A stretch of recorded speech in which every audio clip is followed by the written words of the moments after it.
नमस्कार मित्रों, पिछले दो वीडियो में हमने वर्ण विचार पर बात की थी। उसमें आवाज़ साफ साफ सुनाई दे रही है, लेकिन नोट्स अच्छे से दिखाई नहीं दे रहे हैं। उसके लिए क्षमा चाहता हूँ।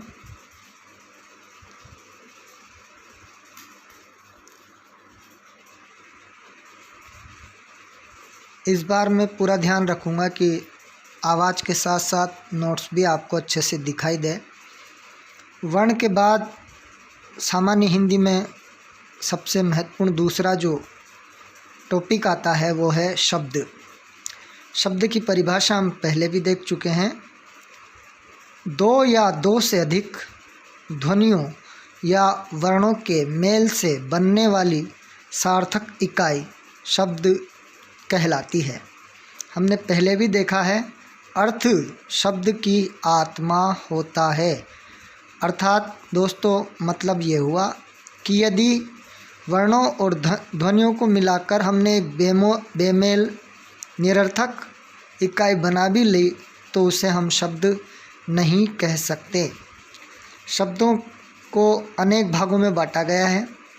सबसे पहले इतिहास या उत्पत्ति के आधार पर शब्द चार प्रकार के होते हैं: तत्सम, तद्भव, देशज और विदेशी। तत्सम शब्द। तत्सम शब्द का शाब्दिक अर्थ होता है उसके समान, अर्थात तत् अर्थात उसके यहाँ संस्कृत के लिए सम अर्थात समान प्रयोग में लिया गया है। ये प्रश्न आ भी चुका है। तत्सम में उसके समान, तत् उसके समान किसके लिए आया है?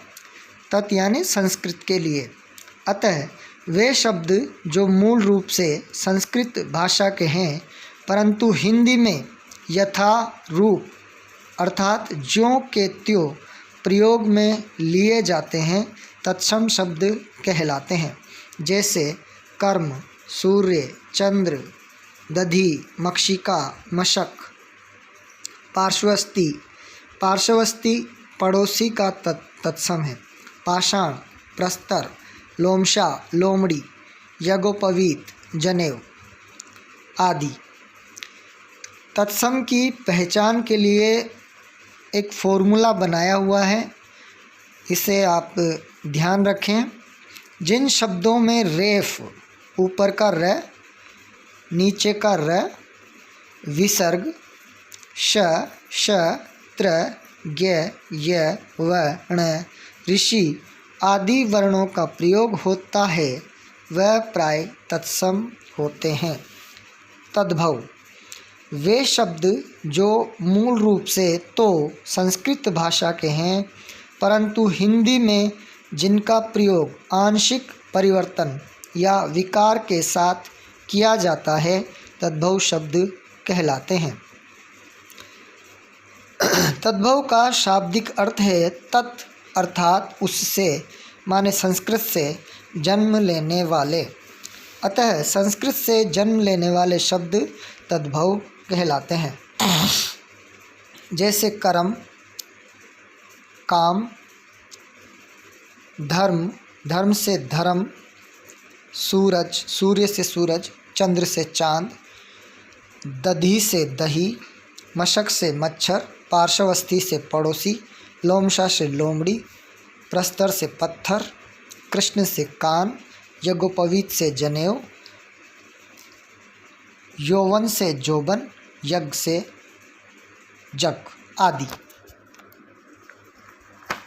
नेक्स्ट देखते हैं, जिन पहचान बताई हुई है, जिन शब्दों के ऊपर चंद्रबिंदु होता है वह प्राय तद्भव होते हैं।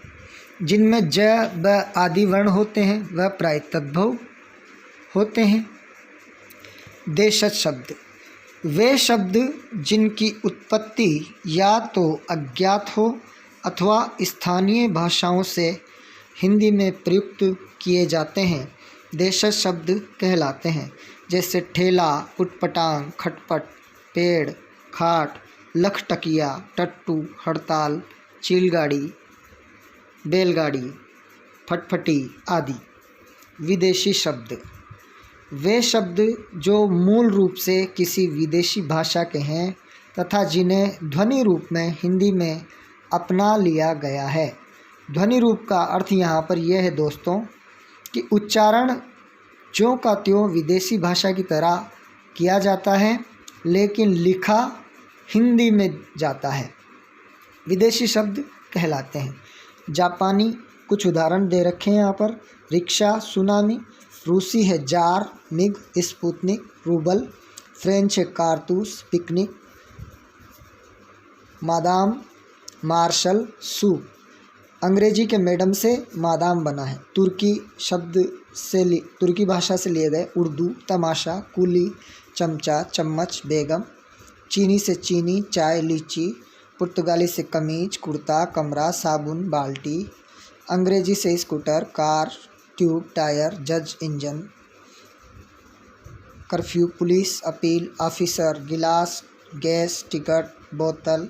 अरबी से मानसून, मुहावरा, अखबार, अदालत, ईमान, औरत, इलाज, कानून, कचहरी, जिला, जुलूस, तहसील, तकदीर, तबादला, शरबत आदि।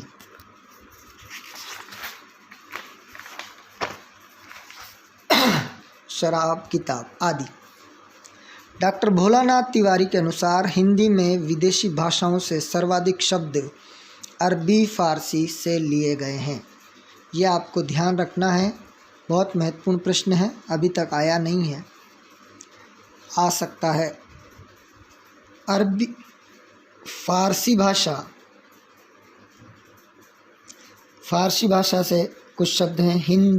हिंदी, हिंदू, हिंदुस्तान, आराम, आदमी, आमदनी, चादर, चेहरा, चश्मा, बुखार, दवा, दर्द, दिलेर, दरवाज़ा, दफ्तर, दर्जी, दीदार, दीवार, दरकार, सौदागर, जादूगर, बाजीगर, कौम, कमीना आदि। शब्द रचना या व्युत्पत्ति विशेष रूप से बनने के आधार पर 3 प्रकार के होते हैं: रूढ़, यौगिक और रूढ़ यौगिक। रूढ़ शब्द किसे कहा गया है? वे शब्द जिनके खंड नहीं किए जा सकते, अर्थात ऐसे शब्द जिनके खंड करने पर वे अपना अर्थ खो देते हैं, उन्हें रूढ़ शब्द कहते हैं। जैसे राम, कृष्ण, कमल, पृथ्वी, सूर्य, सूरज, जल, देश आदि। नोट: प्रत्येक संज्ञा का मूल नाम हमेशा रूढ़ शब्द होता है। यौगिक: 2 या 2 से अधिक शब्दों या शब्दांशों से निर्मित शब्द यौगिक शब्द कहलाते हैं। यौगिक शब्दों के टुकड़े करने पर भी दोनों खंडों का सार्थक अर्थ निकलता है, अर्थात वे अपना अर्थ नहीं खोते हैं। जैसे देश निकाला, पेयजल आदि। इसमें दिख रहा है, आप देख लें। इन शब्दों का सामान्य अर्थ प्राप्त होता है और दोनों खंड अपना सार्थक अर्थ बोध करवाते हैं। सेना नायक, जलाशय, जलमग्न, जल आवर्त। योग रूढ़: वे शब्द जो रचना की दृष्टि से तो यौगिक होते हैं, परंतु अर्थ की दृष्टि से विशेष होते हैं। अर्थात योग रूढ़ शब्दों का अर्थ सामान्य न होकर, व्यापक न हो, किसी निश्चित संज्ञा के लिए रूढ़ कर दिया जाता है। सामान्य या व्यापक न होकर किसी निश्चित संज्ञा के लिए रूढ़ कर दिया जाता है, योग रूढ़ शब्द कहलाते हैं। अतः ऐसे शब्द जो रचना की दृष्टि से यौगिक हो, परंतु अर्थ की दृष्टि से किसी निश्चित संज्ञा के लिए रूढ़ हो गए हों, योग रूढ़ कहलाते हैं। जैसे एक दंत, सामान्य अर्थ है एक दांत, लेकिन ये गणेश के लिए निश्चित कर दिया है। वज्रांग, सामान्य अर्थ है वज्र के समान अंग, परंतु यह हनुमान जी के लिए चंद्रमौली, राजीव लोचन आदि।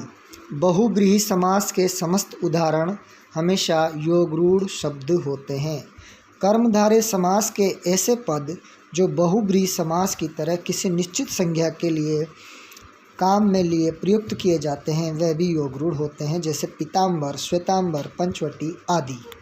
इससे आगे अगले वीडियो में। जय हिंद, जय भारत।